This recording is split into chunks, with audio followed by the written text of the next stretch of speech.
Good morning, Nigeria, and welcome to Daybreak, reaching you live from the nation's capital in Abuja. Indeed, it's a beautiful morning here in the capital city, and we're excited to have you join us on the show this day. Of course, I'm not alone. Good morning. It's nice to have you join us on the program. My name is Zainab Bella. Happy New Month, right? Yeah, Happy New Month. Month.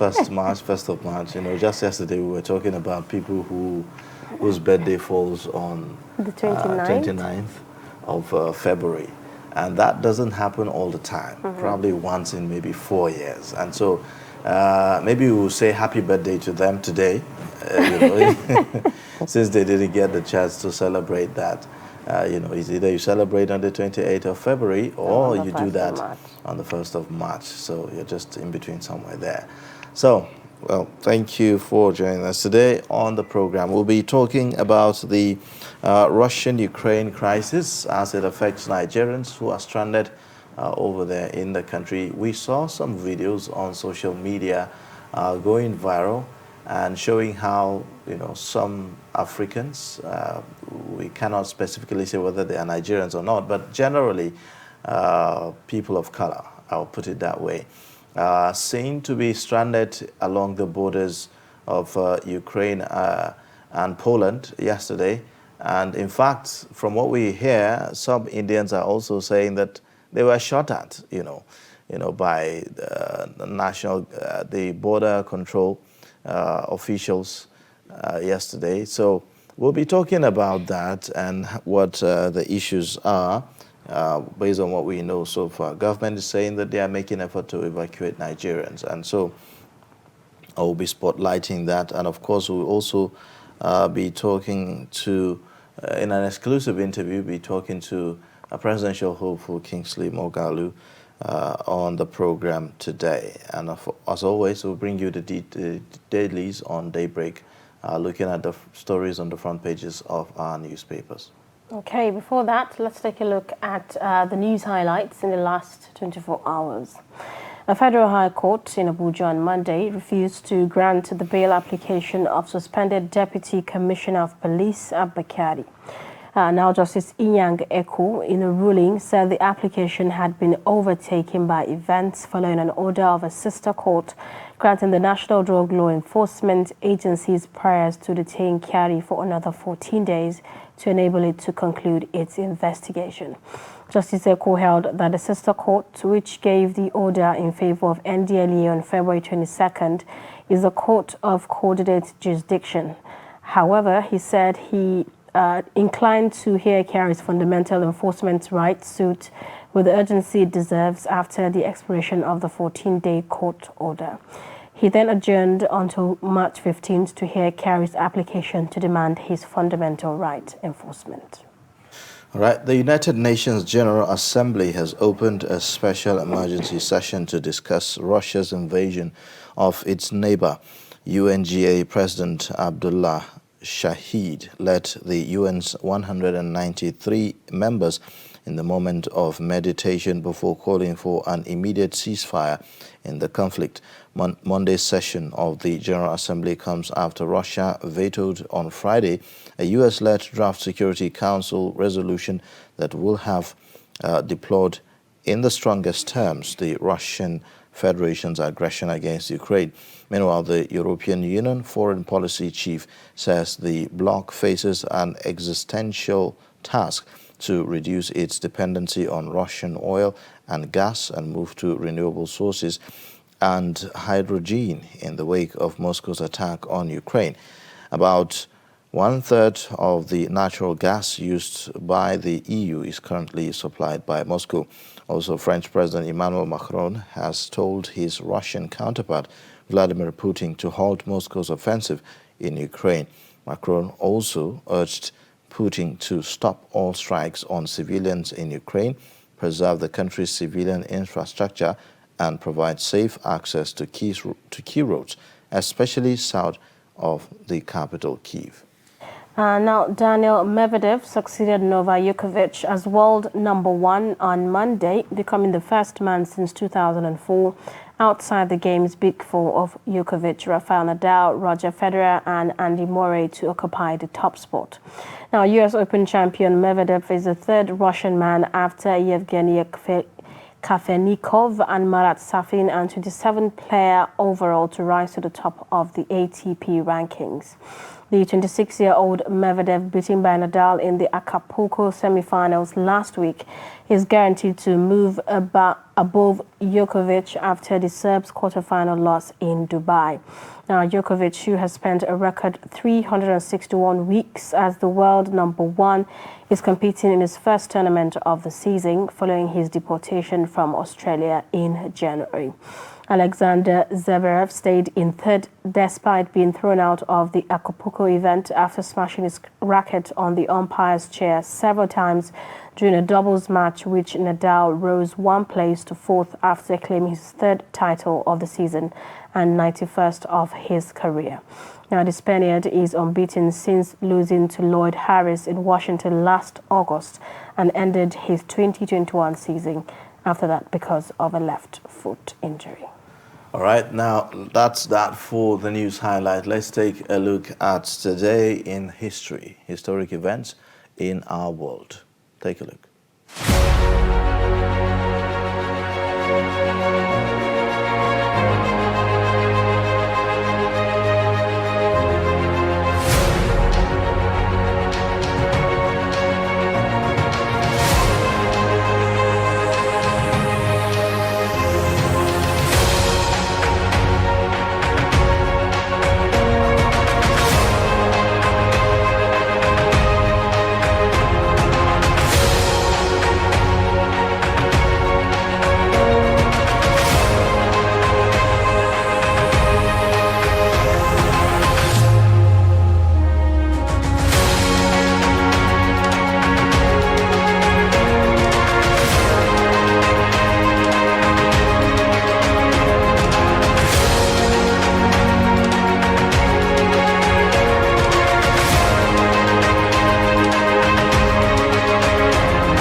Well, there you have it, today in history. And from what we saw there, it looks like history is repeating itself in some way. Indeed. Because in that, record of what we have, back in 2018, recall that Vladimir Putin, in his annual state address, claims Russia has an invincible intercontinental cruise missile. And now we're seeing them launch that. Yes, and we've seen that threat issued again. He claiming that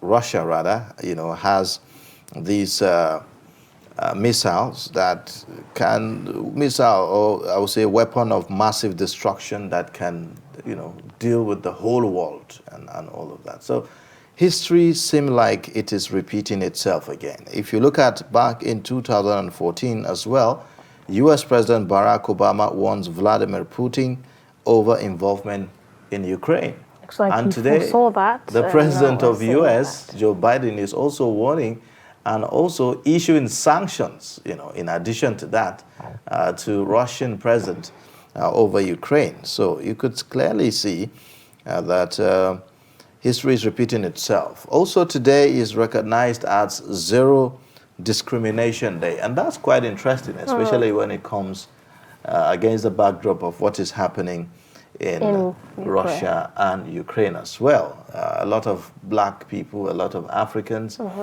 a lot of non-Ukrainians, from what we are told, are being discriminated against when they're trying to flee the country along the borders, even though official statements seem to debunk that and said, well, that's just fake news and all of that. But we saw the video everywhere. I literally saw how one woman was being pushed out of a train station.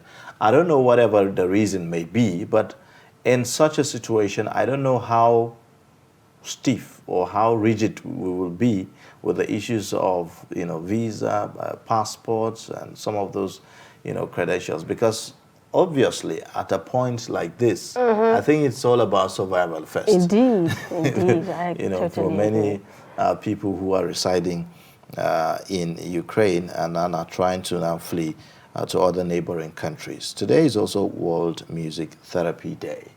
They say music purifies the soul. Do you listen to music, Ayuba? Oh my goodness. I am music, if I may put it that way. Oh, interesting. I mean, music is my first love. So if you put football on this hand, a lot of young people. There you go. Yeah, for a lot of young people and for a lot of males, actually, when you put music on this side and you put football on this other hand, most people would rather go for football or sports, but that's not me. I would rather go for music first before maybe I would just consider a sport on the other hand. So that's it looks like you're a little bit unique because it looks like almost 90% of men watch soccer, and I don't know the mystery behind it. Why do men love soccer so much? You call it a mystery, and it still remains so for me too. I mean, I for the life of me, I cannot explain why the pull towards football specifically. Among all the sports, football seems to have the most of the followers. So I don't know, but I guess it's just a natural thing. Maybe some have attributed it to the inner desire of men to conquer, to win, to dominate and all that. So maybe it has something to do with that. Maybe there's some emotional attachment to football. Men will ordinarily will want to conquer and will want to win, and football gives them that opportunity to debate and to support a particular club. There's so much enthusiasm. So it gives them the opportunity to express that emotion. Maybe that's just my thinking, but that's that for that. And then also other days in our history today. In 1990, we have Benin nullified its constitution. And so that's a possibility. Countries have nullified their constitution before and rewrite them. In fact, as in the case of Finland, back in 2000, the constitution of Finland was rewritten. So it's something Quite that even Nigeria can do if you look at what others have done. Is it really possible, to do that? It is. Why to not? rewrite the constitution. We're already grappling with how to fix, some. The very constitution that we have, some people wrote it, isn't it? So. I'm just looking at the case of Africa. The process may be long, it may take some time, but it's possible. Why not? I mean, it says we the people, and a lot of Nigerians, or I would say rather some Nigerians, have argued that there was never such a time where Nigerians actually came together and agree that we the people have decided A, B, C, D. And that's why a lot of people are arguing that we don't have a constitution that is, what represents the wishes, and the interest of the generality of the people. Many people argue that what Nigeria has as a constitution is just a fabrication, of, some military men who ruled Nigeria and decided to just, conjure some things as decrees and then put it together, and it's now a constitution and all that. But we have seen that constitution being amended over and over. I think between 1999 till date, we've had not four, well, I'm not very sure, but we've had several amendments to the Constitution. And in fact, at the moment, The National Assembly, from what we understand, is about to commence, debate on the report of the Constitution. So we'll get to see all of that later on the program. With that, let's take a short breather, and then when we come back, we look closely the stories on the front pages of our newspapers today.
Coronavirus disease, COVID-19, is an infectious disease caused by SARS-CoV-2 virus.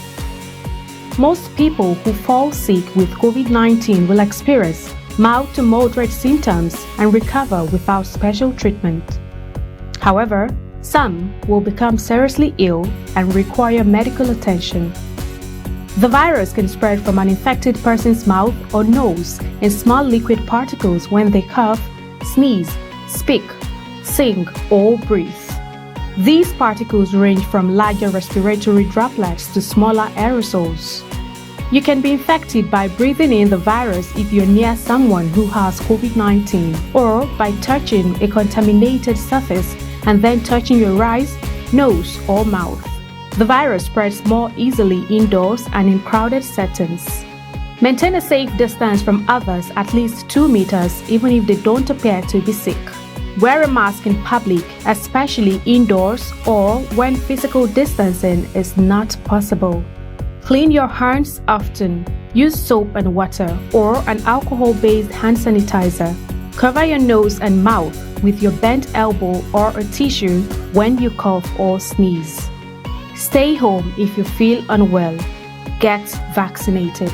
Properly fitted masks can help prevent the spread of the virus from the person wearing the mask to others. Masks alone do not protect against COVID-19 and should be combined with physical distancing and hand hygiene. Protect yourself and others around you by knowing the facts and taking appropriate precautions. Follow advice provided by your local health authority.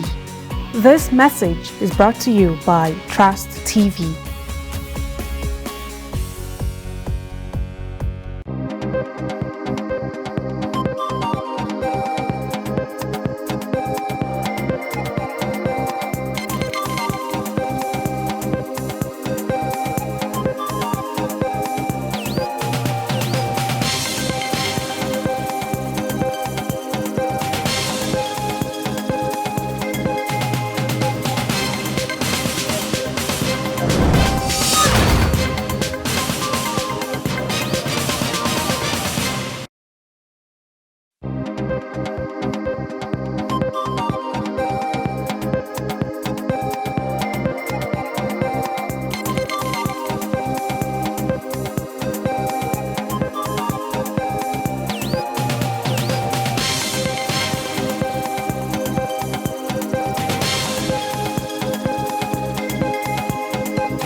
Coronavirus disease, COVID-19, is an infectious disease caused by SARS-CoV-2 virus.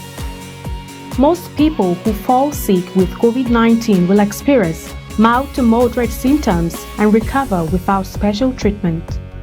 However, some will become seriously ill and require medical attention.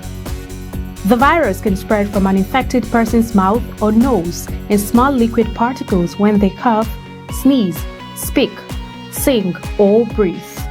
These particles range from larger respiratory droplets to smaller aerosols. You can be infected by breathing in the virus if you're near someone who has COVID-19, or by touching a contaminated surface and then touching your eyes, nose, or mouth.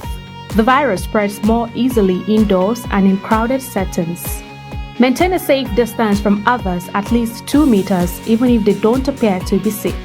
Wear a mask in public, especially indoors or when physical distancing is not possible. Clean your hands often. Use soap and water or an alcohol-based hand sanitizer. Cover your nose and mouth with your bent elbow or a tissue when you cough or sneeze. Stay home if you feel unwell. Get vaccinated. Properly fitted masks can help prevent the spread of the virus from the person wearing the mask to others. Masks alone do not protect against COVID-19 and should be combined with physical distancing and hand hygiene. Protect yourself and others around you by knowing the facts and taking appropriate precautions. Follow advice provided by your local health authority. This message is brought to you by Trust TV.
All right, thank you for staying. And if you're just joining, you're watching Daybreak, reaching you live from the nation's capital in Abuja.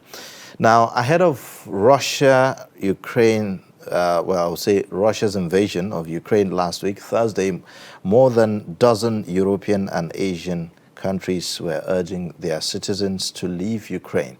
The United States, Canada, Germany, Australia, and other countries have evacuated members of their diplomatic staff and their families. But even after the invasion, no African country has announced concrete plans for the evacuation of its citizens. Now, until the federal government announced that it has made necessary arrangements to evacuate to safety stranded Nigerians in Ukraine who have been caught up by the Russia-Ukraine war through listed 4 borders between Poland and Ukraine, thousands of Nigerians are currently stranded in Ukraine, desperate to flee the country.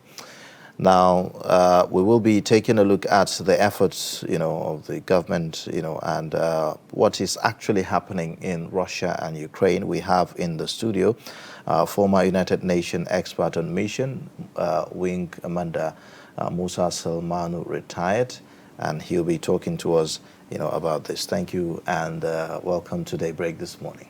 Good morning, everyone, and thank you for having me in the studios today. Well, for the past week, a lot of discussions have been ongoing. I mean, the global media space has been taken over by this Russia-Ukraine invasion, rightfully so, because a lot is at stake here. This is something that looks more like a third world war in the making, if you look at the country, Russia and Ukraine, and then the allies that are on the side of Ukraine now, the entire Western countries and all of that. That's a huge issue, isn't it? Now, we are not seeing, engagement by African leaders. Yes, we've seen statement by the African Union, but where is Africa in all of this? Well, thank you so much. If I simply put, Africa is where it has always been, a footnote in everything. That's to say like an afterthought, if I put it that way. And that is where Africa is at the moment. There are, of course, as you said, some press releases or some ECOWAS has also made statements, AU and so on and so forth. But of what impact are those statements? You will say perhaps they're not punchy enough. In diplomacy or international relations, it's not really how much noise you make, but it's your capacity for capability. And now, do you have the capacity to do what you say you want to do, or to, project your interest within the Committee of Nations? If you're found wanting in terms of that, nobody pays attention to what you say. So African countries, of course, it has shown once again that we have a lot of stepping up to do. We have a lot of leveraging that we ought to do with what we have, to look at what we have and see how are we leveraging on situations like this, and how can we make our views heard and in the wake of a our devastating even views to matter in a way. But for now, honestly, it's just a footnote. When you say footnote, being at the footnote is not a great reputation, is it? Unfortunately not, and I'm not saying it being proud of it as an African. I wish that we are the ones, because in terms of size, in terms of if you combine Africa, we are 53 or more countries. And so even if you look at the issue of multilateralism, that's the United Nations, if you have such a bloc, that means we are able to say something. But if you look at it again in terms of numbers and strength and veto, we have 50-some, the European Union, 53 countries. Yet our decision in the real terms, or our votes in real term, is not up to one of those, the P5. So you see, that means with that we're already limited in our expression, what we can do. Then when you look at in terms of the economy and military and so on, we're dependent on others to a large extent.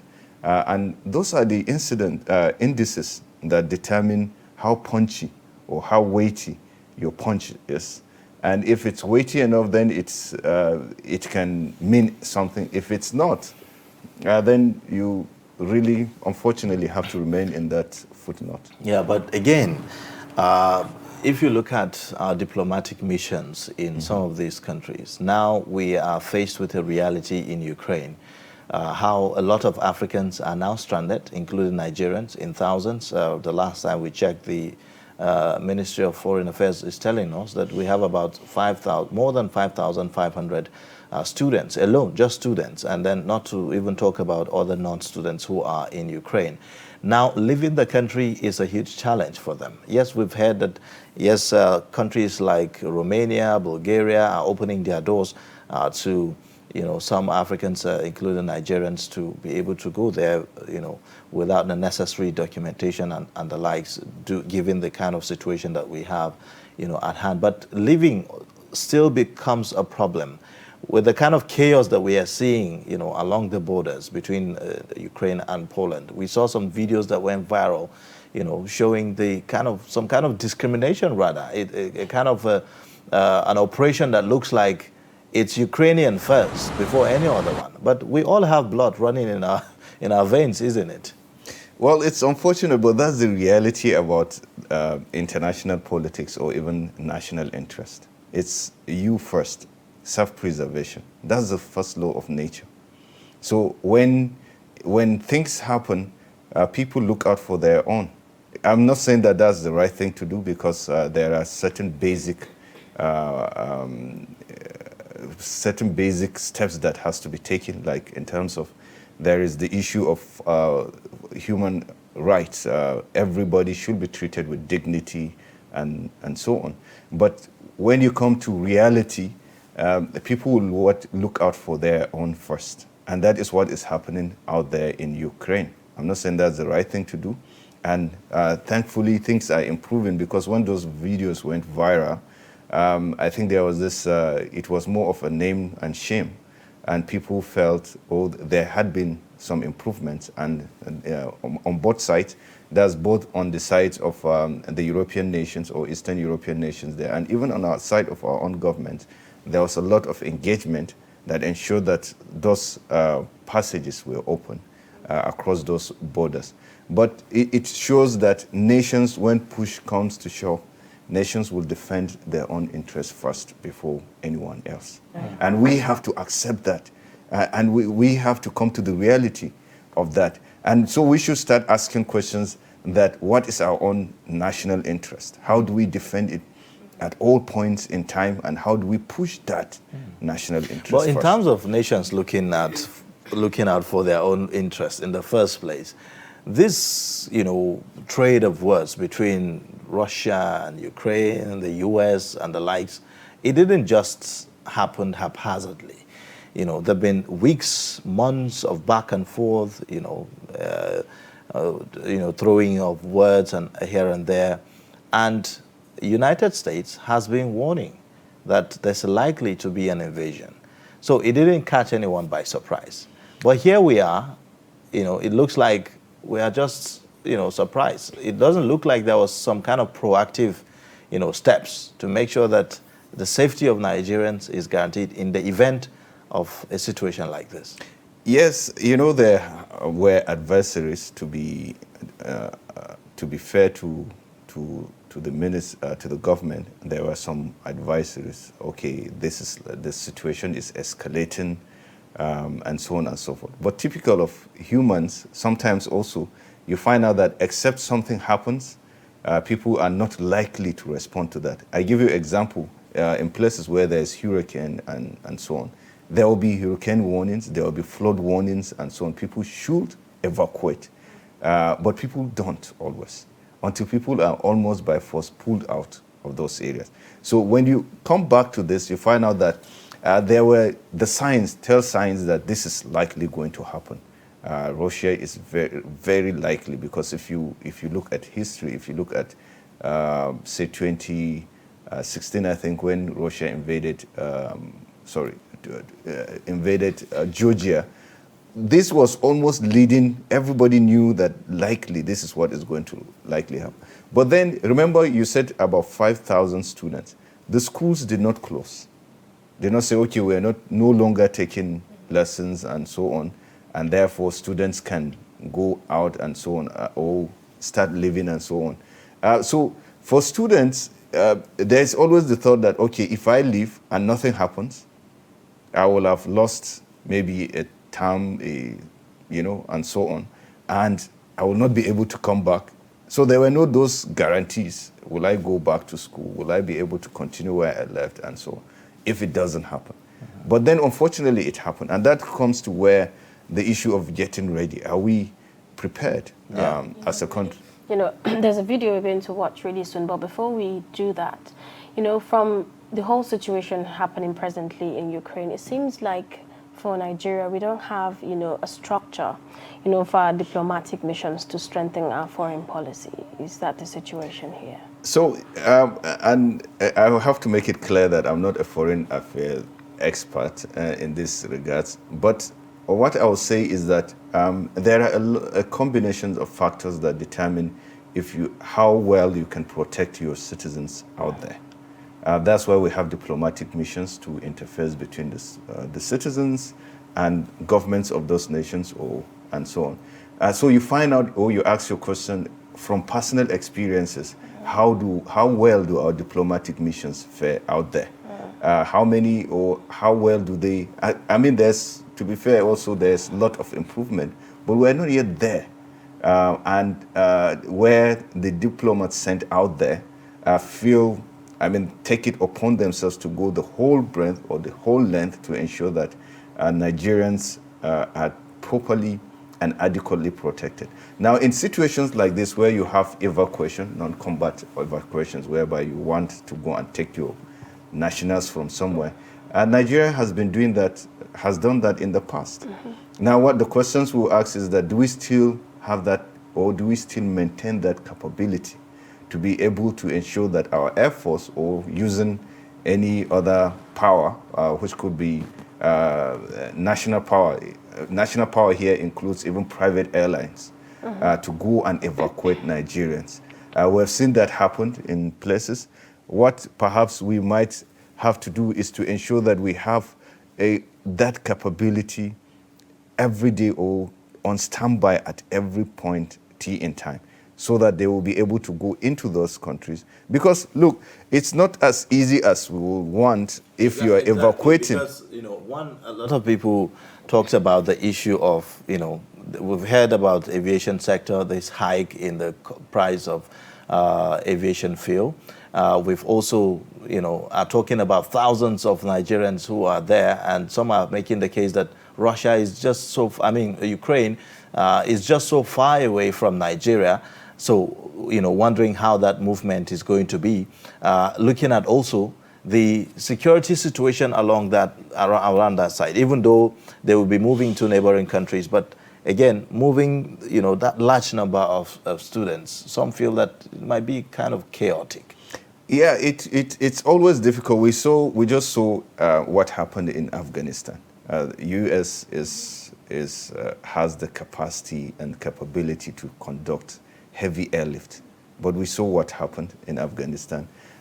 So in a way, even though the United States is doing, the Congress are doing a lot of investigations to find out what actually went wrong, were there no intelligence, what went wrong with the plan. But in our own case, so it's a lot of logistics that is involved. It's a lot of coordination with other countries, because there's the issue of overflight. There's issue of, let's take example, if you're sending in your military to evacuate those nationals, the first question you ask is, does the Air Force in this instance have the capacity to do that? How fast can it do it? Then secondly, if it does, have you gone into some kind of agreement with countries for overflight? You pass through their airspace with your military military plane. It's a different thing if you're going with a normal Nigerian registered commercial airplane. And so on and so on. So there are a lot of issues involved. And we are hearing, more than 20 countries are shutting down their airspace for Russia. Now, you could, you could see that those countries are, within that region, and all of that. So how safe is it, really? I hope, I hope we'll not see a situation where, an aircraft carrying Nigerians will be shut down, because maybe there's some kind of, So if this evacuation is taking place from a third country, not in Ukraine, as we have, because the Ukrainian airspace is risky now, very risky, to fly over or to operate within. So if you're taking the Nigerians from, say, Poland or from Romania or from where any of those countries that there's less risk because we'll plot a route that gets there. Then, secondly, I read in the news the United States has made it clear that it's not going to impose a no-fly zone because that would literally mean some kind of declaration of war and so on. So yes, it will. And when you talk about the Russian airspace or Russian registered airlines have been banned from so many European airspace, Russia has retaliated with also banning a lot of European registered airlines in its airspace. So what happens is that when we are going for such evacuation, we're not a party to that conflict. We're just going to airlift our citizens. So and that's why there must be a lot of coordination and assurances and agreements with countries around.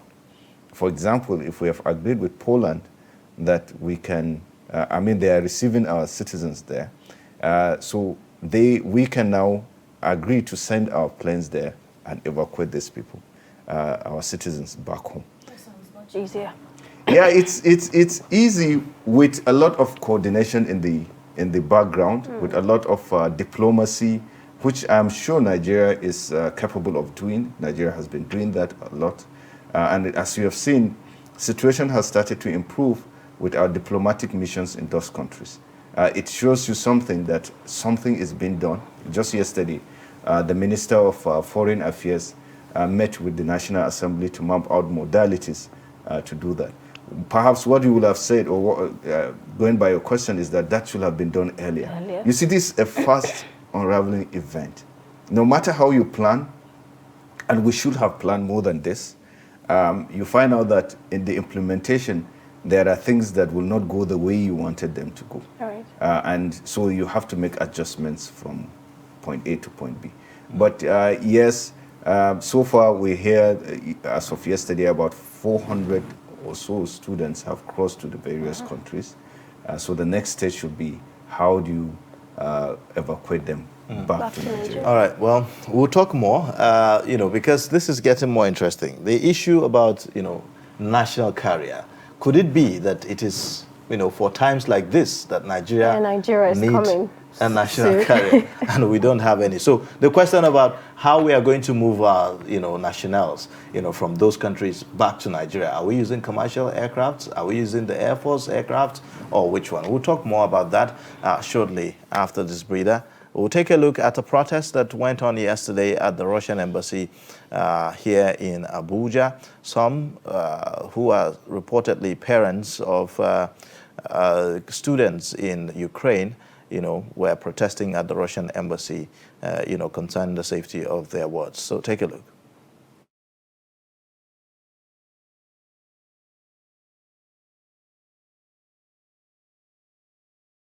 The case, our children that are schooling there are no longer in school. So many of them have run away for their safety.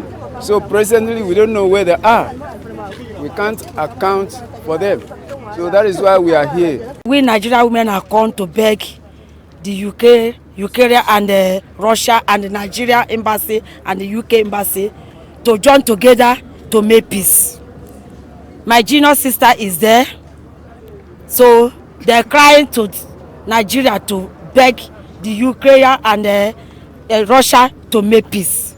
They still love where they they still love the town. So they need peace to reign. We have children there that are schooling. We have businessmen there from Nigeria that are there. But because of this war, it gives us sleepless nights. So that is why we are here, to tell Russian government, Ukraine government to negotiate and shift swords, give peace a chance. So that our children that are out of school now there should return back to school.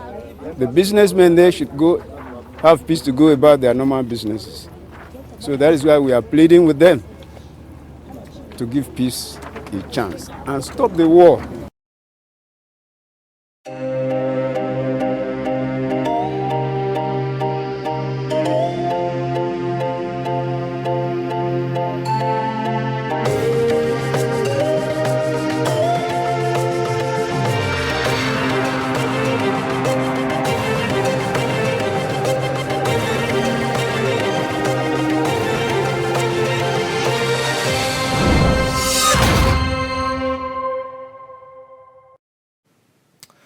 All right, there you have it. Some families and parents of those students stranded in Ukraine, Nigerian students stranded in Ukraine, they're protesting and calling for diplomacy and peace to prevail in those axes. Now, we have in the studio Wing Commander Musa Salmanu, retired. He is former United Nations expert on mission, and he's talking to us about the efforts to evacuate Nigerians from neighboring countries to Ukraine back to the country. Now, yes, talking about how we intend to go about this in terms of capacity, maybe you could talk more on that. How do we intend to go about it? So, the basic question is, do we have the capacity to do that? And I will say yes, we can do it. We can evacuate Nigerians in that number from Nigeria back to Nigeria. So can we go into Ukraine now as it is to evacuate Nigerians from Ukraine? It's a tough one, because then there is already hostilities ongoing in Ukraine. So the list. So what that will mean is that if you're going into Ukraine to evacuate Nigerians, you have to fight your way through to where Nigerians are. That's a tough one, especially that we're not parties to this conflict.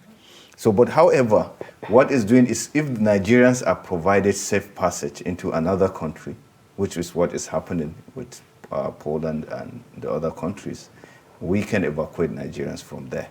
And we can use all means possible, or all means available to us as a country. We can, from a third country that they are, we could fly in there and repatriate them back home. Or you could use all means, Air Force, commercial flights, chartered flights, and so on and so forth, and bring them back home. I mean, we have quite a number of private jets in Nigeria, isn't it? Maybe at this time, they could be useful, for us, as a country. How many private jets will you take there? So you have to also look at the capacity of that aircraft. If you're taking 400 students, mostly students or Nigerians from those countries, you don't want to go with a jet that can carry maybe 12 or 100. Yeah, but I mean, that's also something. It means something, isn't it? Even if it is one person, that is being airlifted out of 400. No. I mean, that counts for something. What I mean is that, we could, of course, we should deploy all the aircraft at our disposal, whether commercial, whether Air Force. But I'm saying that for those who have private jets, maybe it's time to make some donations to say, okay, here is my private jet. Let we've seen that in the past. The chief executive of, or is it the chairman of Air Peace? It's a private entity. It's a private. It's a commercial entity, but they offered their planes then to evacuate Nigerians, I think, from South Africa. So yes, this is time where spirited Nigerians will have to come and say, what can we do for our country? How can we contribute? How can we help Right. to bring fellow Nigerians back home, to provide that succor to Nigerians? Like if now we, apart from Air Peace, I'm mentioning Air Peace because it has done in the past and so on. And it's But also going to do, I think the Minister of Foreign Affairs also mentioned Air Peace and Max Air. Exactly. So so I'm urging all Nigerians to offer to kind of, this is the time to come in, to step in and say, okay, if the federal government has decided that we're going to evacuate Nigerians from those places, it's time to show support. It's time to be a Nigerian and get involved and say that how do I support this movement? How do I get people out of harm's way back home? Okay.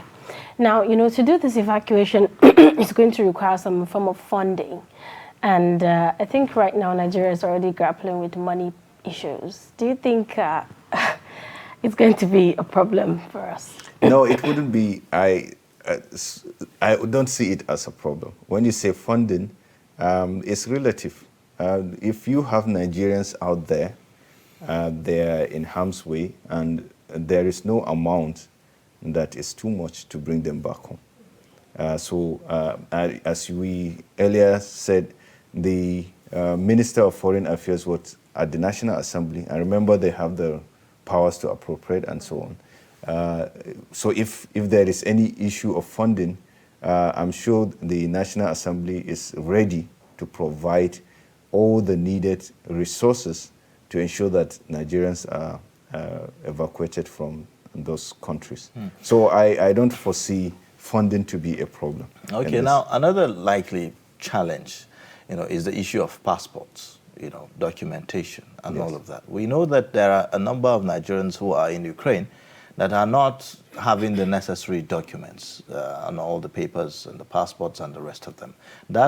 Is that a challenge for us, at this material time?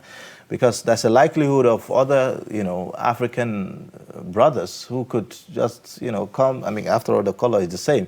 So a Ghanaian or even though accent will tell, but there are some African countries that you really can't tell the difference. Ghanaians, for instance, could just say, well, I'm a Nigerian, so join the queue. I mean, join the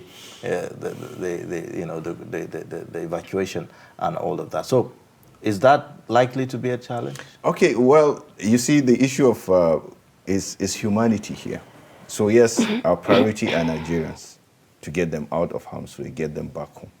But however, the humanity in us means that if other countries are stranded and we have the capacity and we can bring them back home, why not?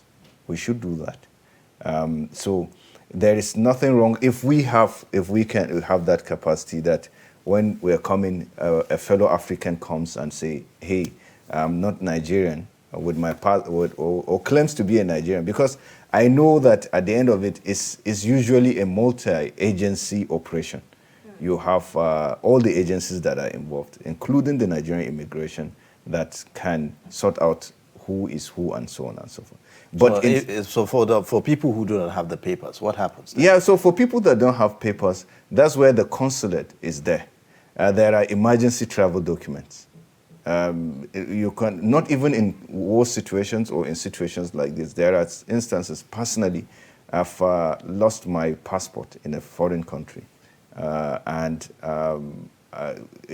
Thankfully, it didn't reach the stage, but the embassy was willing to give me an emergency travel document so that I can get back home.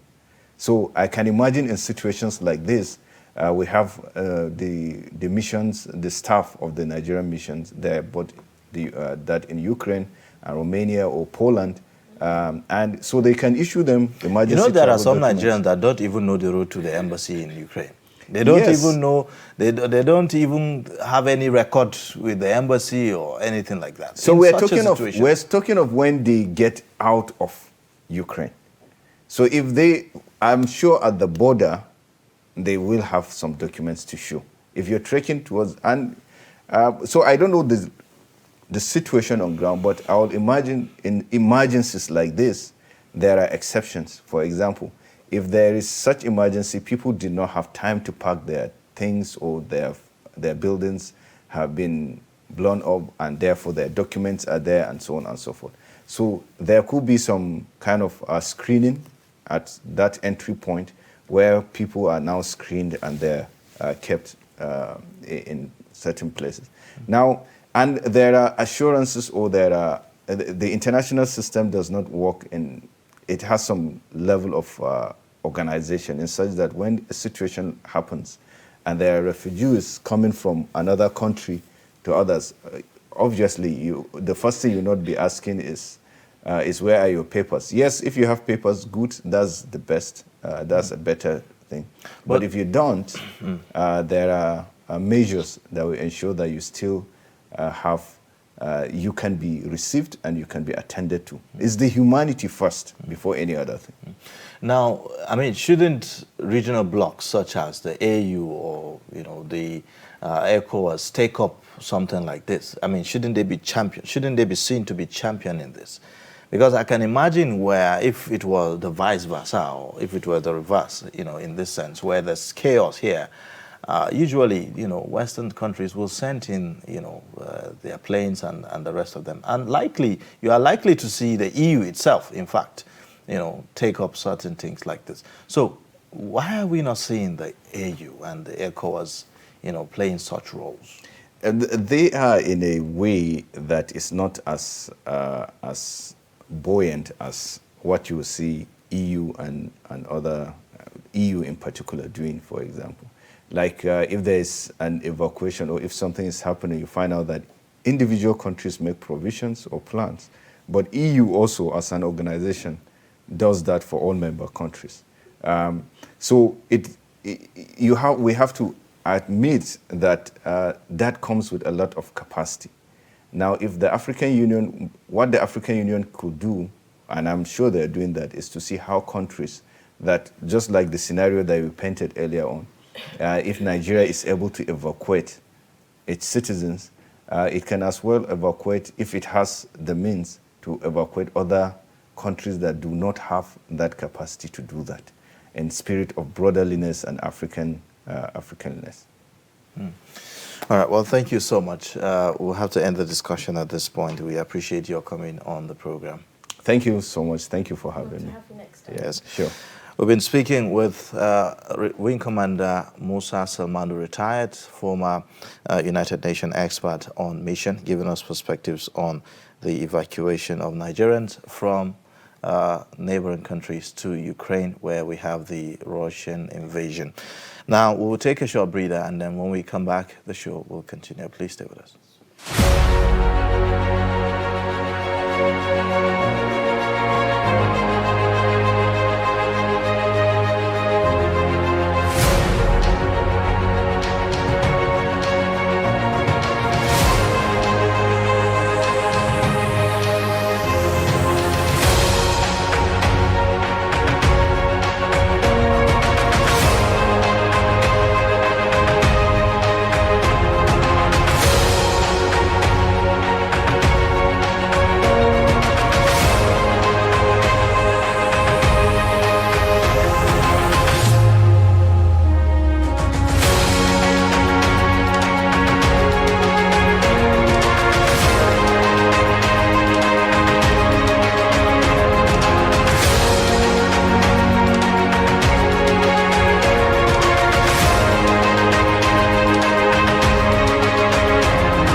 Coronavirus disease, COVID-19, is an infectious disease caused by SARS-CoV-2 virus. Most people who fall sick with COVID-19 will experience mild to moderate symptoms and recover without special treatment. However, some will become seriously ill and require medical attention. The virus can spread from an infected person's mouth or nose in small liquid particles when they cough, sneeze, speak, sing, or breathe. These particles range from larger respiratory droplets to smaller aerosols. You can be infected by breathing in the virus if you're near someone who has COVID-19 or by touching a contaminated surface and then touching your eyes, nose, or mouth. The virus spreads more easily indoors and in crowded settings. Maintain a safe distance from others at least 2 meters even if they don't appear to be sick. Wear a mask in public, especially indoors or when physical distancing is not possible. Clean your hands often. Use soap and water or an alcohol-based hand sanitizer. Cover your nose and mouth with your bent elbow or a tissue when you cough or sneeze. Stay home if you feel unwell. Get vaccinated. Properly fitted masks can help prevent the spread of the virus from the person wearing the mask to others.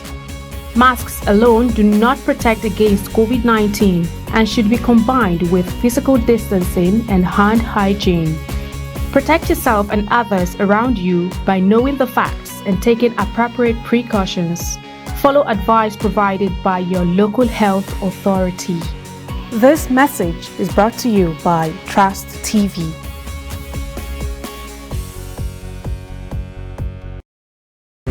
But in a situation where you find that they look like the same, not necessarily tribal or regional. but I have said that.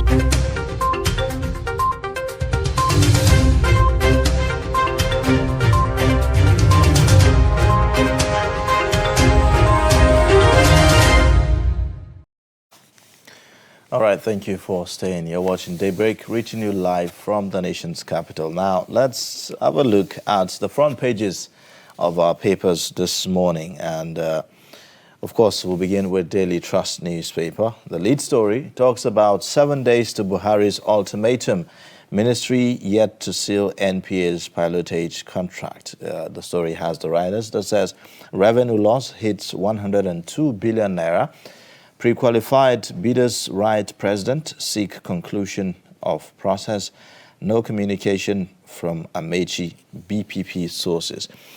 And then, of course, you would see other stories. The pictorial shows you the protest, yesterday by Nigerian workers, that's the NLC, and also NANS at the same time.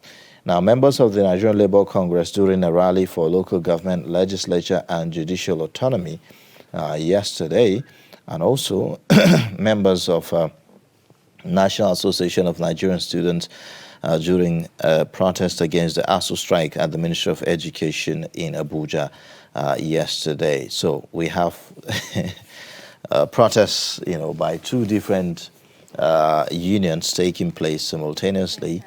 Well, the conversation about local government and legislature and judicial autonomy, I believe that has to do with the current constitution amendment. Like one of the stories is saying, somewhere at the top there, all eyes on National Assembly as lawmakers vote on constitution amendment today. So quite a number of issues there, and also. The next story, COVID-19 killed over 3,000 Nigerians in 2 years, and that's according to the NCDC. You have also Russia-Ukraine war. FG begins evacuation of stranded Nigerians tomorrow. And then at the bottom there, you see cocaine deal. Again, court rejects carries bail application. Bauchi Governor Oke Sunufu Wabi as new emir of Jamari. And then you have Zenith Bank records 244.5 billion naira profit. These are the stories on the front page of the Daily Trust newspaper. Okay, let's take a look at some more stories on the Punch newspaper this morning. The Punch also leads with a story about Ukraine-Russia war. Federal government to airlift 2,000 Nigerians. Evacuation begins Wednesday. And the riders, Buhari approves funding as federal government tips airpiece Max Air. 4 or 5 aeroplanes to evacuate Nigerian refugees. And this is according to the federal government. And right at the top on page 19, NNPC confirms IOC's exit, insists on gas development. And you see the story about fuel scarcity. Nieti blames subsidy. Ex-depot price hits 180 naira per litre. And the details of that story will be found on page 19. Minister walks out on students protesting ASU strike. You find the details of that story on page 27. Just yesterday, we saw the National Association of Nigerian Students protest, the strike. On page 20, Nigeria's 993.38 billion imports from Russia at risk over war. And then there's a pictorial there on the Punch that shows you fill queues, at a filling station on the Lagos-Ibadan Expressway. These are some of the major stories on the Punch.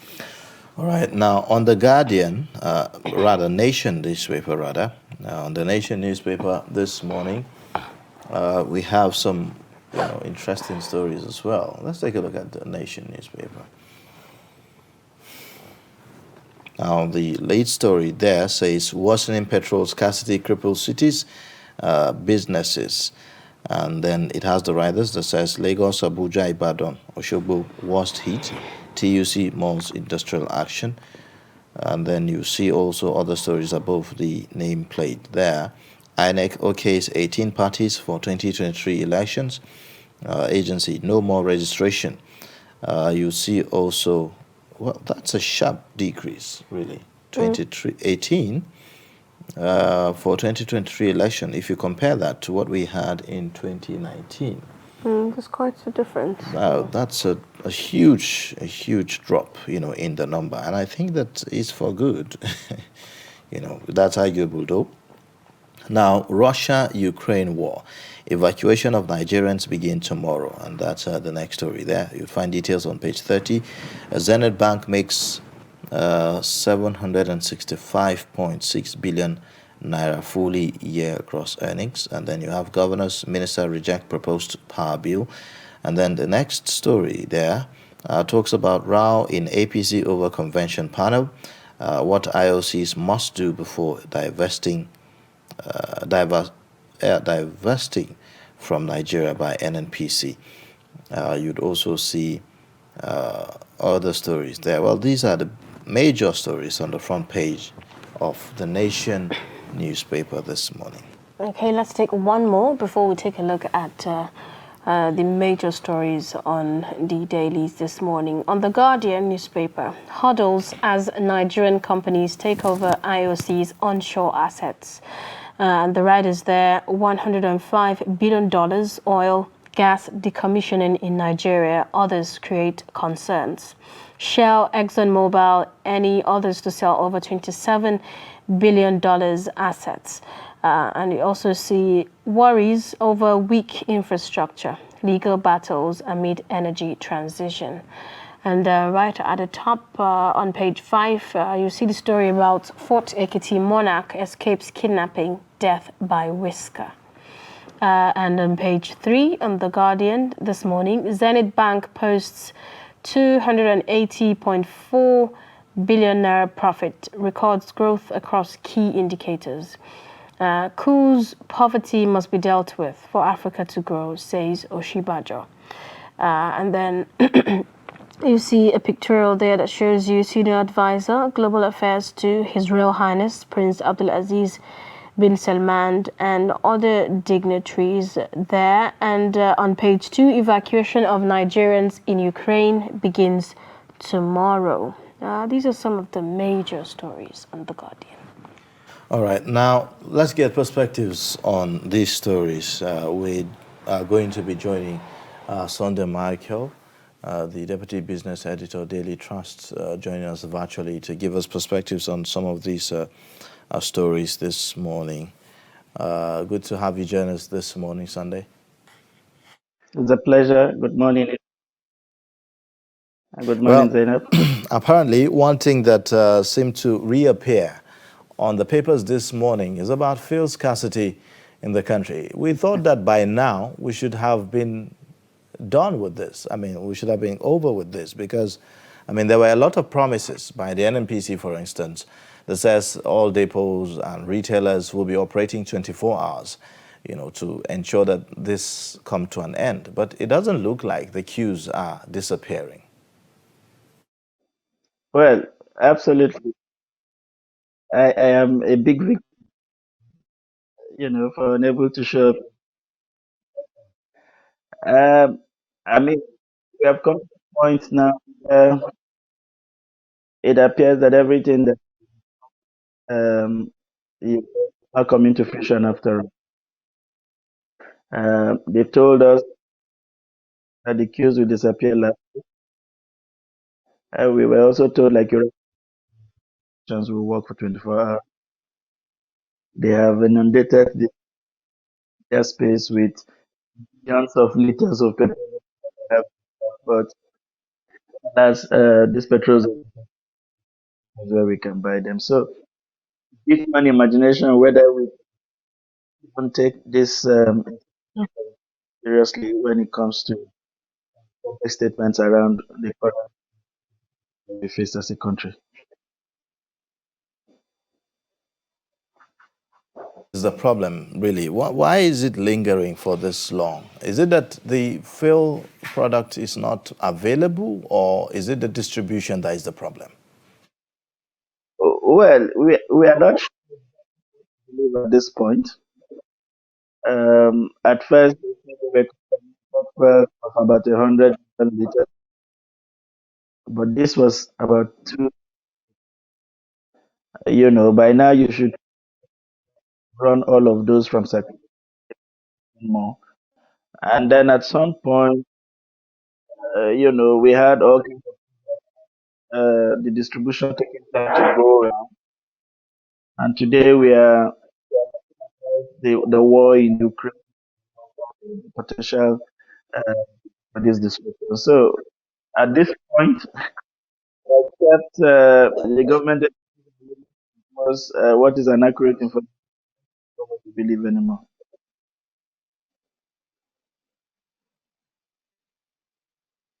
We would have to end this now because of poor visibility. We have some technical issues, getting you visible enough. So unfortunately, we have to end this. Now, let's take other perspectives on some of the stories shortly after this breather. Please stay with us.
All right, welcome back. If you are just joining us, this is Daybreak on Trust TV. So yesterday, the National Association of Nigerian Students protested, at the Unity Fountain. And to my surprise, I'm seeing here on the Punch newspaper that the Minister, of Education actually walked out of them. Well, papers always have ways of capturing stories and all of that. That may not exactly be the case, but maybe just a caption to give it that kind of vibe.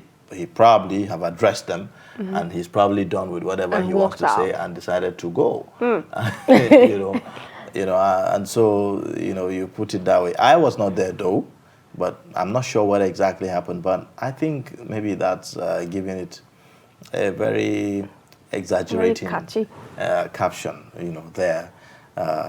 Even, he could have just walk out, yes, but maybe not walk out. Oh, walk out. The way it is being captured, by our papers, so it's normal. But do you think, the whole strike thing is something that a lot of people have always talked about. Nigerians have complained about for decades, for years. Why do ASUU have to go on the strikes? Why do we have this reoccurring?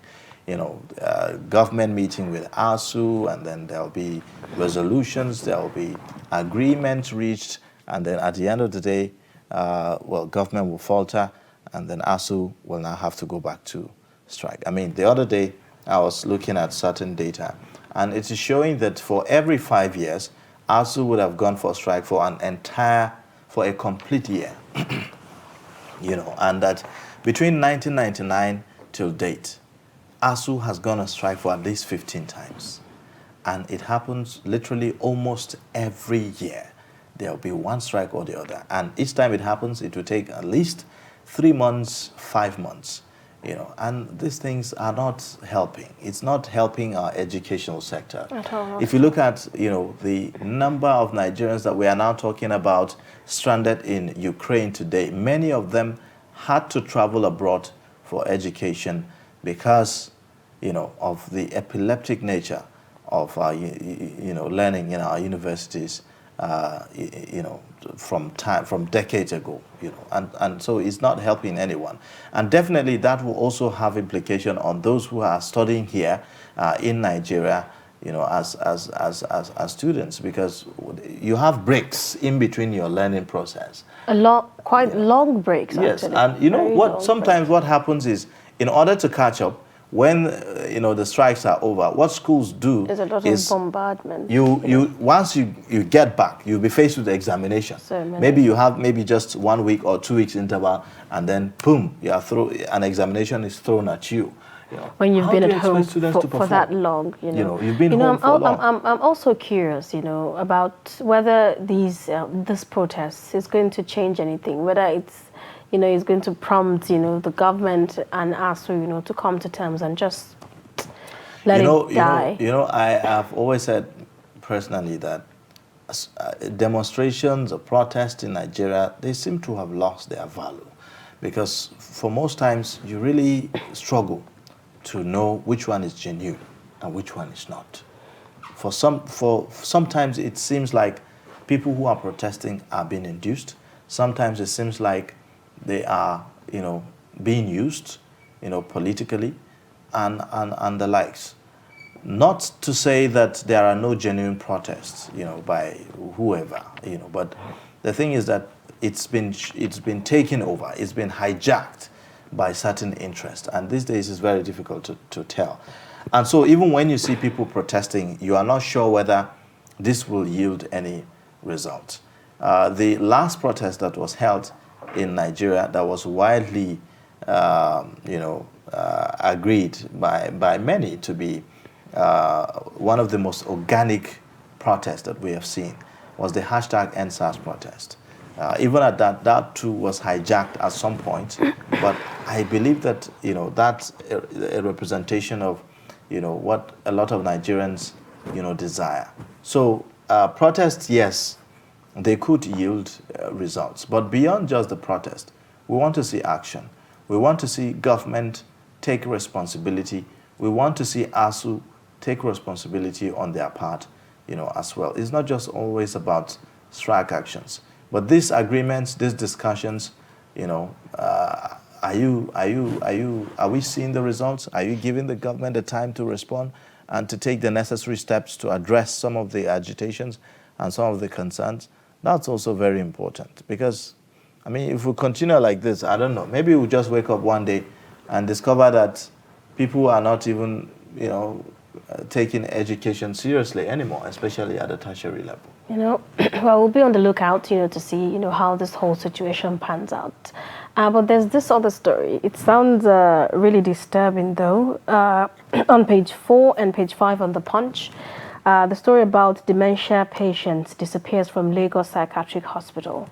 And the son, I think I saw that story on social media. The son was quite, really, really very angry, and he slams, the facility and all of that. I really don't know. Does this mean that our psychiatric hospitals are not properly maimed, to put up with patients, or what really is the problem? Well, it's just a reflection of what the system is generally in Nigeria in terms of public institutions, public health facilities, public educational institutions, and the likes. You find this general attitude of negligence in a lot of government facilities and public institutions, and that's because of the people that manage those institutions.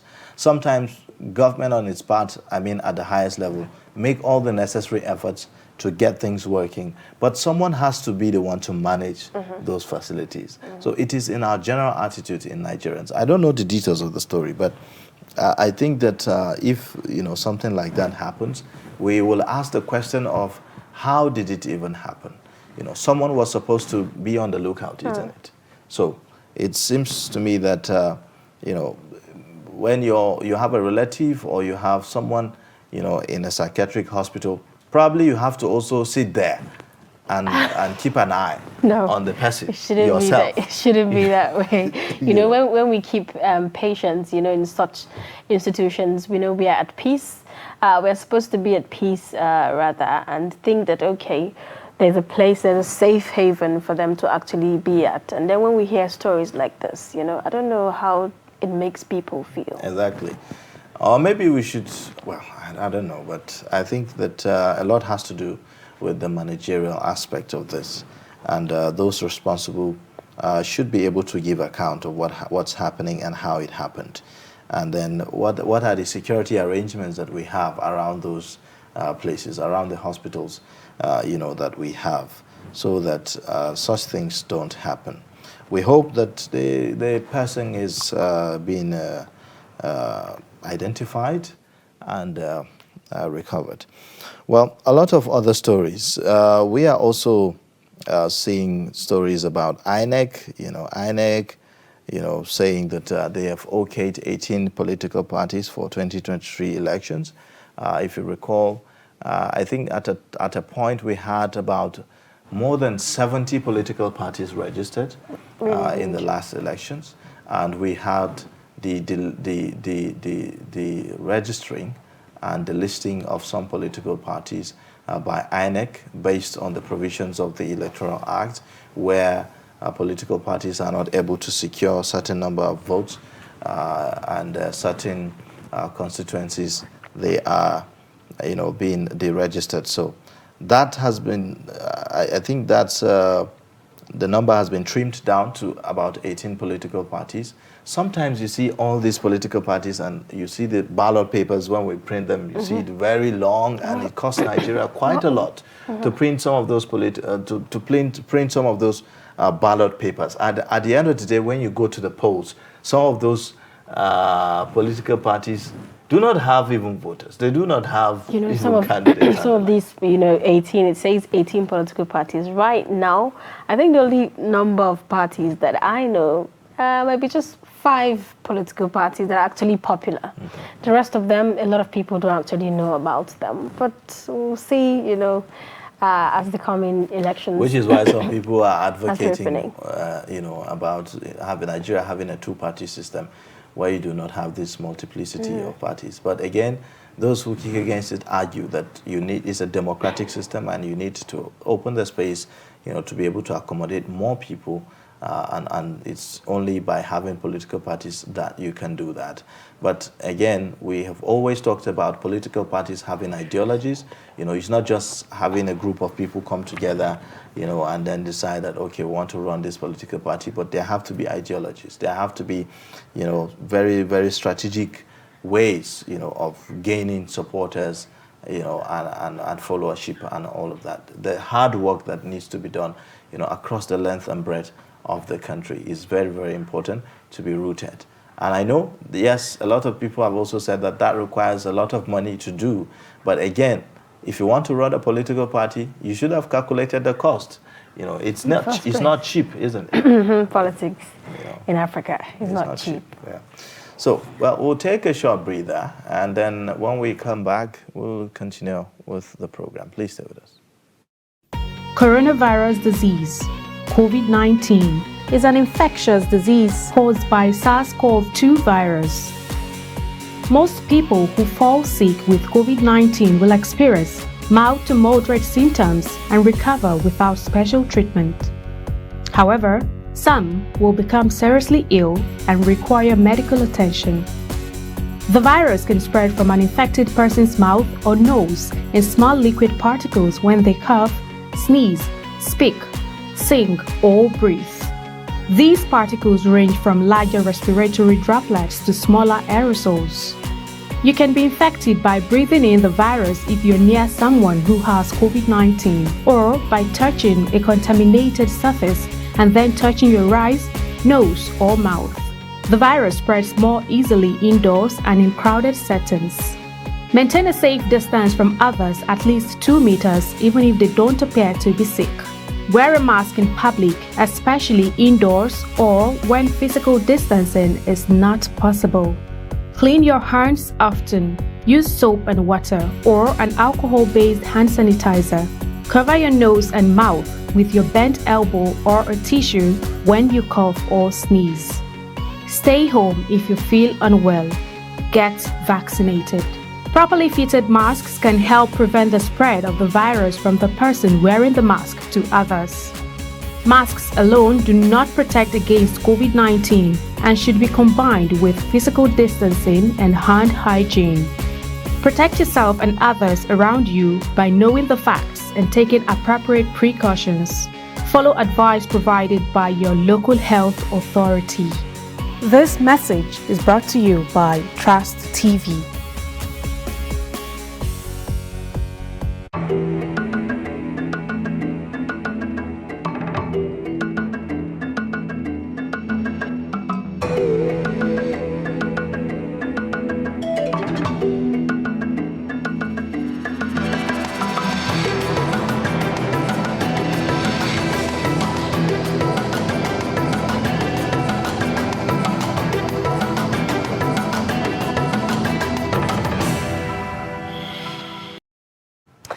Welcome back. Now, the former Deputy Governor of the Central Bank of Nigeria, Professor Kingsley Moghalu, has said that the new Electoral Act signed into law by President Muhammadu Buhari would allow for a credible election in 2023. Speaking in an exclusive interview with Trust TV, Yusuf Akogu, the former presidential candidate on the platform of Young Progressive Party, expressed confidence at INEC to conduct free and credible election in 2023. He began by saying that he abandoned his former political party to pursue electoral reform. Look. I left the YPP a few months after the elections in 2019. I resigned from the party and I left partisan politics for 2 years.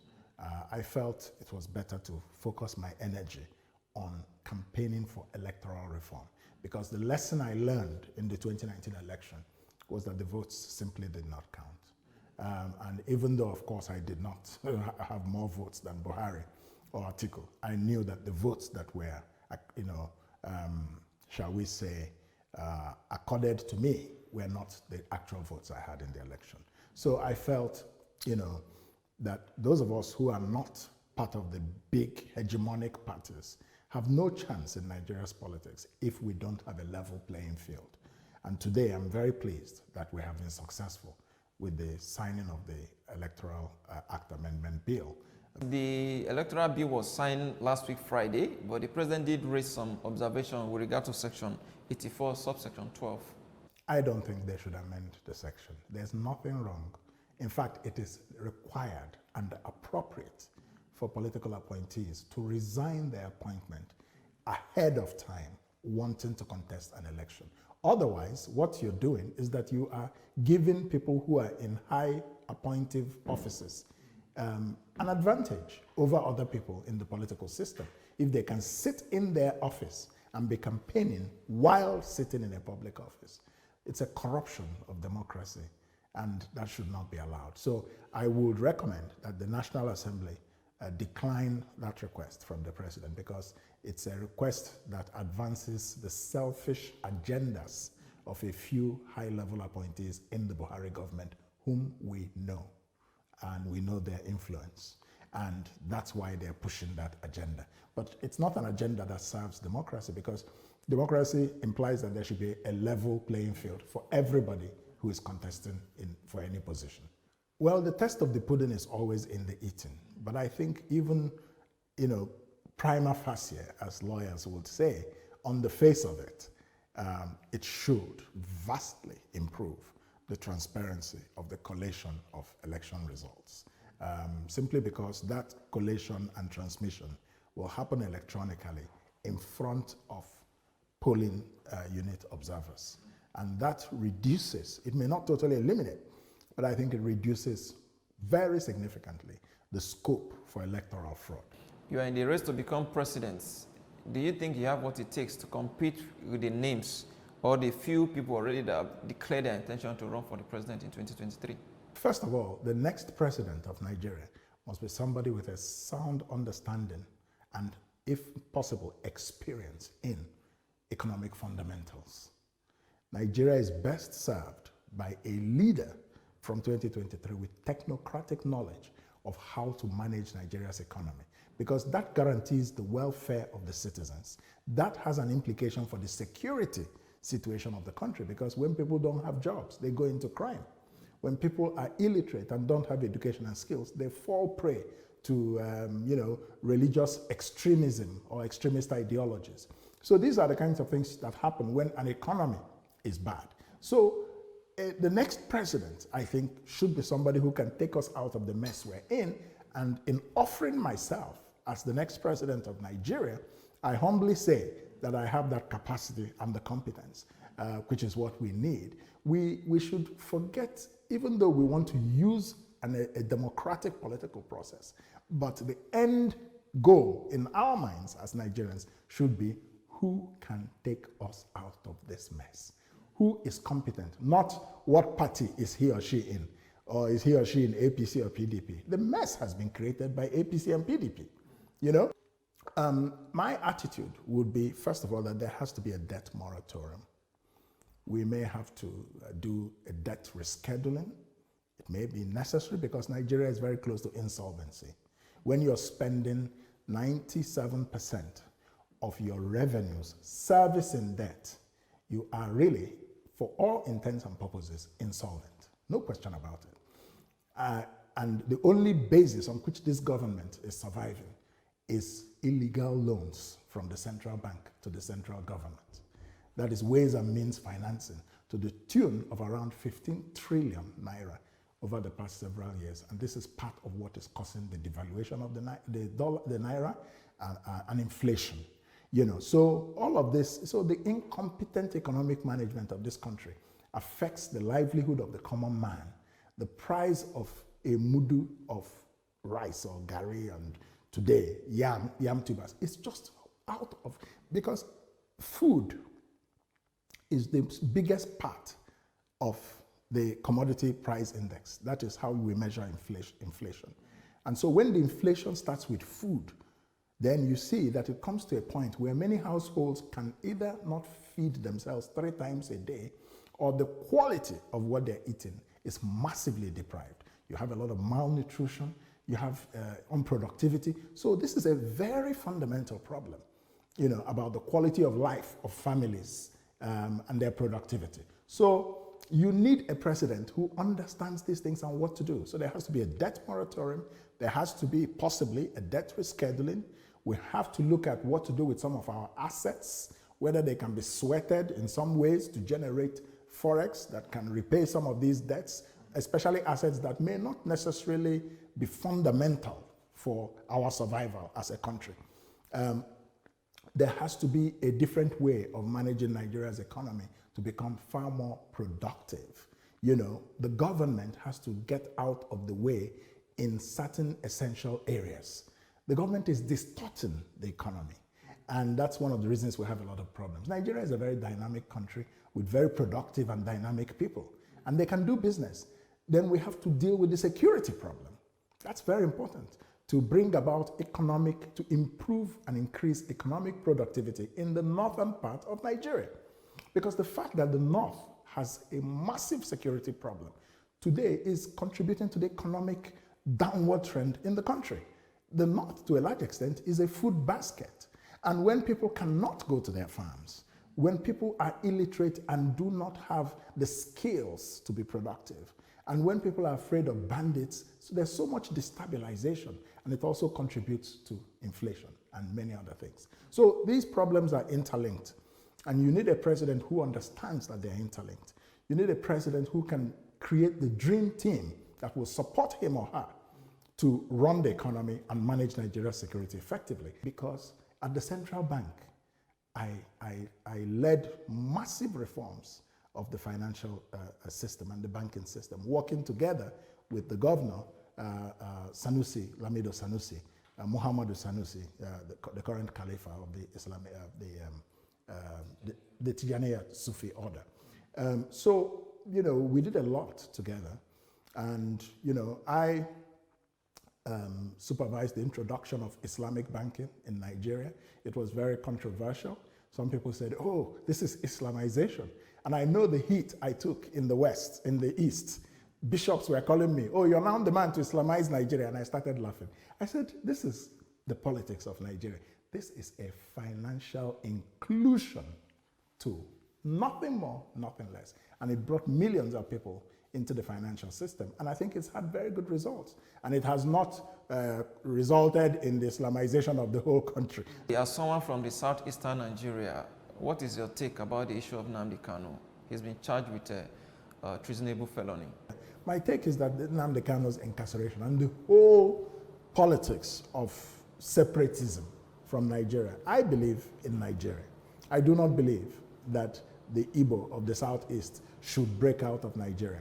But we have to understand what is it that gave rise to this. I am a root cause person. I believe in going to the root of a problem and addressing it. So if people are feeling excluded, then we should look at that. If there's a problem with the structure of the country that is creating some exclusionary tendency, look at it. You know, it's not just the Nnamdi Kanu. There's Sunday Igboho as well. There are people in the Niger Delta who want to form a separate Republic of Niger Delta. So these cries of marginalization in Nigeria, it comes from a failure of leadership. And this is something we need to address. And I intend to address it as a leader. How will I address it as a leader? I'll be fair to everybody. I'll be fair to the Fulani. I'll be fair to the Hausa. I'll be fair to the Igbo. I'll be fair to the Yoruba. I will also be transparent. I have no hidden agenda as president. These are the things that build trust. And once you can build trust, you can achieve transformations. So the Nnamdi Kanu situation is very unfortunate. We have laws, and the law will follow its course. Strike is a recurring line of action in the educational system, as it is currently being perpetuated by Academic Staff Union of Universities. This has led Nigerian students on the streets of Abuja to demand for their right of education. The protesting students began the protest from the Unity Fountain to other parts of the Federal Capital Territory with the presence of security operatives expressing their demands of the federal government and the striking Academic Staff Union of Universities. President of the National Association of Nigerian Students, Sunday Asefon, while addressing journalists at the gates of the National Assembly, said the Students' Union has given the federal government an ultimatum to meet and resolve the issue with ASUU or face a national mass action by the Nigerian students. As a matter of urgent, that we want the Speaker and the Senate President to help us intervene on the matter that matters to our life. Yes. Education is a right. Yes. It's not a privilege. Yes. We are calling on them. Yes. They should talk to ASU. They should talk to federal government. They should have an equilibrium. They should resolve their differences. We want to go back to school. We want to go back to class. We are tired of being at home. He described as unfortunate the attitude of the federal government, who he accused of playing hide and seek with ASU since 1999, when it signed the agreement with the academic union. We are begging them, the way they are taking our education, the government, the attitude of government and ASU towards our education system in this country is alarming. We don't want it. We are calling on them. The ASU should call us strike. If they don't call us strike, we are coming back. If they don't call us strike, we are coming back. Thank you so much, and I'm sure the Speaker and the Senate President will hear this message. We are leaving, but if we come back again, if the ASU strike the door, if we don't hell between now and Friday, permanently, I can assure you, if we come back here, we will not live here. Student union leaders at the protest joined voices in making their demands heard. According to the strike that we have in Nigeria here, the ASU strike is, we totally condemn ASU strike. It is not good. Education is our right, not a privilege. And if the federal government of Nigeria is not sponsoring ASU for our education, we don't want them in office. That is our demand for now. The corrupt system cannot be flushed out if the educational system are not rectified. As I'm talking to you now, I will not stop until I go back to school. To do that, want us to go and start doing year one, they will arrest us, or they want us to become criminals in the street. Let them open the school, let's go to school. Want to go to school. No school, no national assembly. No school, they will close all the offices in Abuja here. We are ready for that. Now we are on the second week of ASU strike. Nobody is catering for, nobody is looking to Nigerian students as a critical stakeholder. We constituted the highest population of youth in Nigeria. Nigerian students constituted their highest population. Then why are they not putting us into consideration? If ASU is fighting for us, if federal government said they are not, they have fulfilled their own part of the agreement, then they should incorporate us into that stakeholder meeting. Let us see what they are negotiating on. If they are negotiating our future, let us know ourselves. If they are fighting for us or they are fighting for themselves, ASU should come out and say it to our face, we are tired. Enough of all this madness. We want to be back to our institutions. We want to be back to school. Unilag, FUTA, they're supposed to start examining of this month, this February. Nuga Games is in 20 days' time. Everything is in jeopardy. Chants of frustration are obviously what is in the voices of the Nigerian students on the street protesting and asking the federal government to meet with the demands of the Academic Staff Union of Universities, just so they can return to school, they can return to academic activities, as they have missed out a lot. Aisha Salihu, Trust TV News, Abuja. Well, there you have it, the pulse of the Nigerian students as they embark on this on this protest, against the industrial action by ASU, calling on government and ASU to come to an agreement. Well, we've had such several agreements before now, but my fear is that each time we have that agreement, when they go back to class, there's also another likelihood of them coming back on that strike. So we need a permanent solution to this industrial action. Whatever it is, whether it's in the area of funding, whether it's in terms of the structure of our tertiary institution that needs to be fixed, whether it's about IPPIS, whether it's about UTAS, whether it's about revitalization of the federal institutions and state institutions as well. Well, whatever it is, there should be some kind of permanent solution. I think everyone should have been tired by this by now. As you can see in that protest, they look frustrated, really, really frustrated. And, I can imagine some are supposed to start their exams and then abruptly it has been halted. It's really tragic. For everyone who has been to any Nigerian university, must have had his own fair share of this, ASU strike. I mean, ASU is more like a household name everywhere in Nigeria. Because of strike. Because and of strike closely actions. Attached to strike This is something action. that started decades ago, and I mean, for us to see that between just 1999 and today, about 15 times strike action, come on, what are we talking about? So it's very important that there should be some kind of permanent solution to this problem, because I can tell you it's affecting a lot of Nigerians. Some will give you example of the fact that, for instance, you join the university, maybe at the age of 20, and then you have a 4-year course or a 5-year course or a 6-year course. By the time you graduate, probably you add another 2 years, to the number of years that you are supposed to spend. So if you are doing a 4-year course, maybe you should make plans to spend maybe 6 years. I pity medical students. I mean, and we are not even talking about the extra year that you'll have to wait to be enrolled for NYSC. Right? So probably by the time you are done with everything, if you are doing 4-year course, maybe you are 27 or 28. And then you are going into a labor market that will say they are requesting, the requirement is the age limit of maybe 25 or 24. And you've literally spent that years, while you're studying and all of that. So that's a huge dilemma for the average Nigerian student. Well, with that, we've come to the end of the program. Join us again tomorrow for another time. In case you've missed, catch up on our social media platforms and also on our YouTube. My name is Ayuba Ilya. And I'm Zainab Bala. See you tomorrow.